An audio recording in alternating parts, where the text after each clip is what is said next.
Assalamualaikum warahmatullahi wabarakatuh, Sobat. Beriman yang dirahmati Allah, mudah-mudahan sahabat sekalian dalam keadaan sehat walafiat. Bantu channel ini supaya terus berkembang dengan cara like, komen, subscribe. Semoga sahabat sekalian dimudahkan rezekinya. Amin. Amin ya Robbal Alamin. Rasulullah Shallallahu Alaihi Wasallam dikenal memiliki beberapa pedang sebagai alat untuk menegakkan tauhid. Ketika itu setidaknya baginda Nabi memiliki 9 buah pedang dan masing-masing pedang tersebut mempunyai nama. Pedang Al-Ma'athur adalah salah satu pedang peninggalan Nabi Shallallahu Alaihi Wasallam yang masih bisa kita lihat sampai hari ini. Pedang itu kini tersimpan di Museum Topkapi, Istanbul, Turki. Pedang ini memiliki panjang sekitar 100 cm dengan gagang yang terbuat dari emas. Bentuknya mirip kepala ular. Kemudian pedang itu dihiasi batu-batu mulia yang cantik yang membentuk menyerupai bunga-bunga. Pedang ini bermata dua dan ujung dari pedang ini dibuat runcing sehingga bisa untuk menikam musuh dengan mudah dan mematikan. Rasulullah Shallallahu Alaihi Wasallam memiliki pedang ini sejak beliau masih muda, sebelum beliau menerima wahyu pertama di Gua Hira. Di bagian yang dekat dengan gangnya terdapat tulisan kaligrafi Al-Kufi yang berbunyi, Abdullah bin Abdul Muthalib, yaitu nama ayahanda Rasulullah Shallallahu Alaihi Wasallam. Menurut riwayat, Rasulullah Shallallahu Alaihi Wasallam menghunuskan pedang ini ketika beliau berjalan pada hari pernikahan putrinya, yaitu Fatimah Az-Zahra, yang ketika itu dikelilingi oleh orang-orang Bani Hashim yang juga memegang pedang. Beberapa sumber dan sebagian ulama menyebutkan bahwasanya pedang ini adalah pedang utama bagi Rasulullah Shallallahu Alaihi Wasallam. Pedang Al-Ma'athur adalah pedang peninggalan dari ayahnya, yang ketika itu ayahnya menerima pedang ini ketika usianya 15 tahun. Rasulullah Shallallahu Alaihi Wasallam tidak pernah memberikan pedang ini kepada para sahabat lainnya untuk digunakan di medan pertempuran seperti pedang-pedang lain yang beliau miliki. Hal yang paling menarik dari pedang ini adalah apabila kekhalifahan Utsmaniyah hendak mengurus pasukan tentaranya untuk melakukan pembukaan atau mempertahankan kekuasaan Islam, khalifah yang memerintah pada saat itu akan menarik pedang ini dari sarungnya. Kemudian khalifah berdoa kepada Allah Subhanahu wa Ta'ala untuk meminta kemenangan. Peninggalan Nabi yang menggemparkan dunia berikutnya adalah tabut perjanjian Nabi Musa. Tabut perjanjian Nabi Musa ini diklaim oleh para peneliti telah ditemukan di sebuah daerah yang berada di Ethiopia. Tabut perjanjian, atau yang dikenal juga dengan nama Art of Confinement, diketahui dibawa keluar dari Israel melalui Mesir oleh sekte Yahudi. Tabut ini dikisahkan dalam 3 kitab suci di 3 agama Abraham, yaitu Yahudi, Nasrani, dan Islam. Dalam Alkitab, ada sebuah kisah yang menceritakan bagaimana orang Israel membangun sebuah peti berlapis emas untuk menyimpan loh batu. Loh batu itu berisi 10 perintah yang berasal dari Tuhan. Sementara jika di dalam Islam, tabut itu merupakan sebuah tanda bahwasanya Talut akan menjadi raja. Peperangan Talut dan Jalut sangat terkenal kisahnya di Al-Quran. Di mana pada akhirnya Daud mengalahkan Jalut dalam duel 1 lawan 1. Jika teman-teman ingin tahu bagaimana serunya duel itu, bisa tonton di link yang ada di pojok kanan ini ya. Peneliti dan arkeolog yang tergabung dalam Bible Archaeology Search and Exploration Institute atau BASE mengklaim bahwa mereka telah menemukan tabut perjanjian itu. Tim peneliti dari BASE menemukan bukti yang meyakinkan bahwasanya tabut perjanjian itu telah dibawa keluar melalui Sungai Nil. Tabut perjanjian itu lebih tepatnya kini berada di dataran tinggi terpencil dari Kush kuno, yang sekarang menjadi bagian dari negara Ethiopia. Para peneliti mengklaim bahwa sekte Yahudi yang dipimpin oleh Raja Manasik dari Israel membawa tabut perjanjian itu melalui Sungai Nil.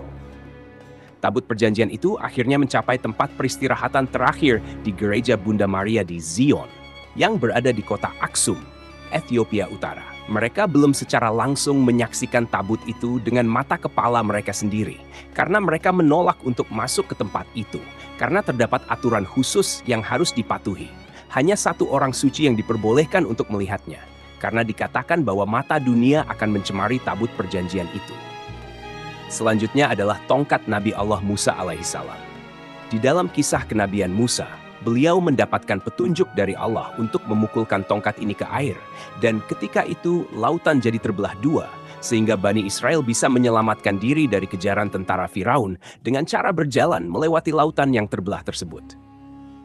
Melalui tongkat ini juga mukjizat-mukjizat Musa lahirnya ditampakkan seperti berubahnya tongkat ini menjadi ular raksasa, di mana waktu itu Musa sedang menghadapi perlawanan dari tukang-tukang sihirnya Firaun.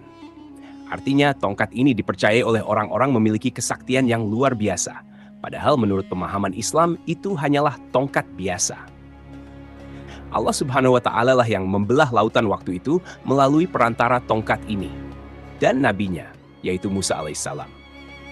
Menurut para ahli sejarah, tongkat ini sekarang berada di dalam tabut perjanjian yang telah kita ceritakan tadi, yang katanya sekarang ada di Ethiopia. Tapi, berita tentang kebenaran itu pun masih di awang-awang. Karena yaitu tadi, para peneliti tidak berani masuk untuk melihat tabut perjanjian itu karena ada sebuah larangan. Peninggalan Nabi selanjutnya adalah kunci pintu Ka'bah. Kunci ini mempunyai ukuran 35 cm yang dibungkus dengan kain hijau dan bordir berwarna emas. Kini kunci Ka'bah pada masa Nabi Shallallahu Alaihi Wasallam itu tersimpan di Museum Topkapi, Istanbul, Turki. Kemudian seiring berjalannya zaman, bentuk dari kunci Ka'bah ini telah mengalami banyak perubahan. Dari yang awalnya terlihat simpel, sekarang bentuknya lebih kompleks dan rumit. Saat ini dan sampai hari kiamat nanti, pemegang kunci Ka'bah haruslah dari keturunan Saibah atau Bani Saibah. Saibah adalah salah seorang sahabat Nabi Shallallahu Alaihi Wasallam sekaligus sepupu dari Utsman bin Affan. Saat ini kunci Ka'bah dipegang oleh salah seorang keturunan Saibah, yaitu Syekh Abdul Qadir bin Taha al-Saibi. Beliau adalah orang yang bertanggung jawab untuk membuka dan menutup pintu Ka'bah serta mencuci bangunan Ka'bah tersebut. Beliau mengatakan Ka'bah dicuci atau dimandikan 2 kali dalam setahun, yaitu pada 15 Muharram dan permulaan bulan Sya'ban. Acara ini biasanya dihadiri oleh Raja Arab atau Emir Mekkah. Peninggalan kelima yaitu penemuan Istana Nabi Daud alaihi salam. Ada 2 bangunan yang ditemukan dalam penggalian oleh arkeolog Yerusalem. Mereka menduga bangunan itu merupakan reruntuhan istana seorang raja yang terkenal, yang bernama Raja David, atau bila di Islam, dia dikenal sebagai Raja Daud atau Nabiullah Daud alaihissalam. Kesimpulan itu muncul setelah para arkeolog melakukan penggalian di situs yang mereka yakini sebagai benteng kota Yudea. Disiarkan pada 2013, Kiava adalah lokasi yang dipercaya menjadi tempat Nabi Daud duel 1 lawan 1 dengan raksasa Jalut, yang dari hasil itu dimenangkan oleh Daud. Kiava adalah situs kota benteng kuno yang menghadap lembah Elah, dan itu diperkirakan dari abad ke-10 sebelum Masehi. Reruntuhan benteng itu ditemukan pertama kali pada tahun 2007 di dekat kota Bet Shemesh, Israel, yang berjarak 30 km dari kota Yerusalem. Hingga saat ini, reruntuhan itu menjadi bukti terbaik untuk membongkar benteng kota Raja Daud. Penemuan ini menjadi bukti yang tak terbantahkan atas keberadaan pusat kekuasaan di Yehuda selama masa kepemimpinan Raja Daud alaihissalam. Nabi Muhammad Shallallahu Alaihi Wasallam pernah melakukan sebuah peristiwa yang kita kenal sebagai Isra Miraj, sebuah perjalanan luar biasa dari Mekkah ke Masjidil Aqsa di Baitul Maqdis, kemudian ke Sidratul Muntaha di langit lapis ke-7. Nah, pada perjalanan tersebut diceritakan bahwasanya telapak kaki beliau meninggalkan bekas di sebuah batu. Cetakan kaki di batu tersebut lalu dipisahkan dan kemudian disimpan di tempat yang berbeda. Kedua cetakan kaki tersebut, yang pertama disimpan di museum atau Istana Topkapi, Turki, dan satunya lagi di kompleks Masjidil Aqsa. Ramzan Kadyrov, seorang pemimpin Chechnya, mengklaim dia telah memiliki sebuah mangkuk yang pernah digunakan oleh Nabi Muhammad SAW. Mangkuk itu dia dapat dari seorang yang mengaku keturunan langsung dari Nabi Muhammad SAW. Di London, Inggris mengatakan, mangkuk itu dibawa ke London 1400 tahun yang lalu. Mangkok itu kemudian disimpan oleh keturunan Ali di London. Dan Kadyrov pun mengatakan kami berusaha keras untuk mendapatkan mangkuk Nabi besar itu untuk negara kami.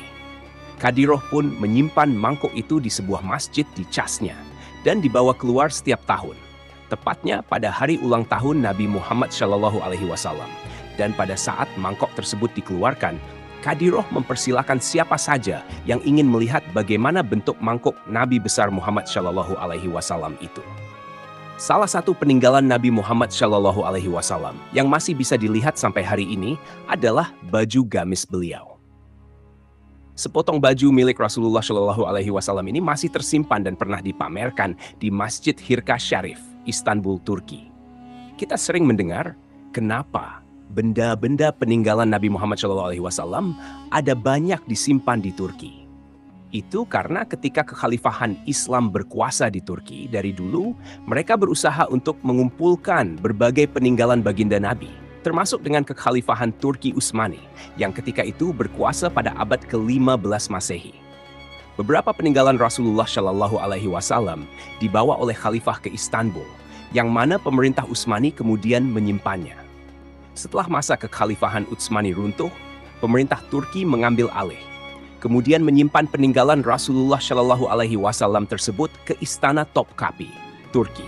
Itulah mengapa di Turki ada banyak artefak peninggalan Rasulullah Shallallahu Alaihi Wasallam. Bicara tentang Nabi Nuh, yang pasti akan berkaitan dengan itu adalah adanya sebuah kapal penyelamat dan sebuah banjir besar yang membinasakan seluruh peradaban manusia. Menurut berbagai literatur yang disebutkan, peristiwa banjir itu terjadi sekitar tahun 4000-an sebelum Masehi. Artinya, itu terjadi 6.000 tahun yang lalu. Penemuan fosil kapal Nabi Nuh itu yang berusia 6.000 tahun, konon katanya telah ditemukan oleh sejumlah ilmuwan dan para peneliti. Salah satu klaim penemuan fosil kapal Nabi Nuh yang menarik perhatian orang-orang itu dilakukan oleh Noah Ark Ministries International atau NAMI. Mereka mengatakan pada 25 April 2010 silam, mereka telah berhasil menemukan sisa fosil kapal Nabi Nuh yang berada di Gunung Ararat, Provinsi Agri, sebelah timur Laut Turki. 99,9% mereka yakin bahwa struktur kayu yang mereka temukan di ketinggian 12.000 kaki itu berusia 4.000 tahun lebih. Dan mereka berasumsi bahwa itulah kapal Nabi Nuh alaihi salam. Nama Gunung Ararat sendiri sebenarnya ada di dalam Taurat dan Alkitab sebagai tempat terakhir bahtera Nabi Nuh berhenti setelah mengarungi banjir dahsyat selama 40 hari, 40 malam. Jadi dari yang tertulis di Taurat dan Alkitab, itu banyak peneliti yang tertarik untuk mencari artefak kapal Nabi Nuh di gunung tersebut. Ilmuwan dari NAMI ini sebenarnya bukanlah orang yang pertama mengklaim menemukan fosil kapal Nabi Nuh di Gunung Ararat. Sebelumnya sudah ada lusinan ilmuwan dan orang-orang yang mengklaim telah menemukan fosil kapal Nabi Nuh di berbagai tempat. Pada tahun 1988, seorang arkeolog bernama Ron Wyatt mengklaim telah menemukan bangkai roda kereta tempur kuno yang berada di dasar Laut Merah. Ron mengatakan bahwa bangkai kereta itu adalah milik Firaun yang hidup sezaman dengan Nabi Musa alaihissalam. Pendapat ini diperkuat karena di sekitaran penemuan bangkai roda tersebut ditemukan pula sejumlah tulang belulang manusia dan beberapa tulang belulang kuda. Pendapat dari Ron Wyatt ini ternyata didukung juga oleh Stockholm University yang melakukan penelitian mendalam kepada sisa tulang belulang yang ditemukan di dasar Laut Merah itu. Para peneliti menyebutkan bahwa struktur dan kandungan tulang yang ditemukan itu telah berusia 3.500 tahun. Sementara kisah pengejaran Nabi Musa juga diperkirakan terjadi dalam kurun waktu yang sama, yaitu sekitar 3.500 tahun yang lalu. Wallahu alam bisawab. Jadi itulah 10 peninggalan Nabi yang menggemparkan dunia. Semoga kisah ini bermanfaat, lebih dan kurangnya mohon dimaafkan. Yang benar datangnya dari Allah Subhanahu wa Ta'ala. Khilaf atau keliru itu datangnya dari saya pribadi sebagai manusia biasa. Sampai ketemu di kisah-kisah seru yang penuh makna selanjutnya. Saya akhiri. Wassalamualaikum warahmatullahi wabarakatuh.